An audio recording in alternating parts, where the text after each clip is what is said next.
Today, welcome to our YouTube channel, Hot Spot Chemistry by Dr. Anil Kumar. Today, we will discuss a new burning topic which generally comes in the exam, and the topic is integration of rate equation. In exam, the question will be like that: deduce the integration of rate expression for first order reaction. And how will you deduce the first order reaction by integrated rate equation method? The answer for you will be like that. The differential rate expression for the first order is given by A changes into the product P, and the rate is given by minus D concentration of A upon dt equal to D concentration of P upon dt, that is equal to some constant K within concentration of A. Say it equation number 1. Separating the variables, that is bringing concentration terms on one side and the time on the other side, then we have minus D concentration of A upon concentration of A equal to K1 into dt. Say it equation number 2. Integrating both the sides with proper limits, let the initial concentration at initial time t is equal to 0 be C0, and after time t the other concentration be BC. Then we have integrating, that is with the two different concentration C to C0 minus D concentration of A divided by concentration of A equal to K1 0 to T dt. Say it equation number 3. Now minus ln concentration of A, C upper limit C0 lower limit is equal to K1 concentration of T to 0. Say it equation number 4. Now putting the value minus ln C upon C0 equal to K1 into T. Say it equation number 5. Now C equal to C changing into the exponential form, we have C equal to C0 e to the power minus K1 T. Say it equation number 6.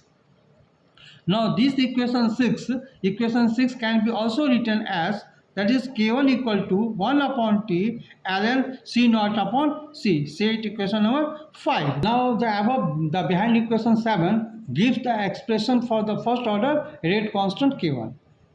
Now equation 7 is usually written in another form. How? If the initial concentration of the reactant is a and x moles of it react in time t, then the concentration of the reactant left behind at time t will be A minus x. That is C0 is proportional to A. Say it equation number 8. C is proportional to A minus x. That is equation number 9. Putting the values of 8 and 9 in equation 7, in this equation 7 we have, therefore K1 is equal to 1 upon T ln A upon A minus x. Say it equation number 10. Equation 10 shows the concentration of the reactant in a first order reaction decreases exponentially with time, as discussed in figure 1. The plot of C versus T is shown in figure 2 as discussed below. For a first order reaction, the concentration of the reactant decreases and that of the product increases exponentially as shown in the figure 3. See this, when we plot a graph between concentration and time, that is plot of concentration versus time, this is for first order reaction, and this when we plot C versus T, this is plot of ln C versus T for this is the first order reaction, and figure 3 concentration versus T, that is plot for the reactant and the product is also first order reaction. So diagrammatically, how the rate of the first order reaction varies with concentration of the reactant. So for a first order reaction, we know that R is equal to K1 into concentration of A. Say it equation number 1. Hence, when we plot the rate versus concentration of A is a straight line passing through the origin, as discussed in the figure 4. That is equation 10. That is this equation 10. K1 is equal to 1 upon T ln A upon A minus x. This equation 10 is easy for numerical problem. When putting the different values, we can calculate the either T, either A or K1.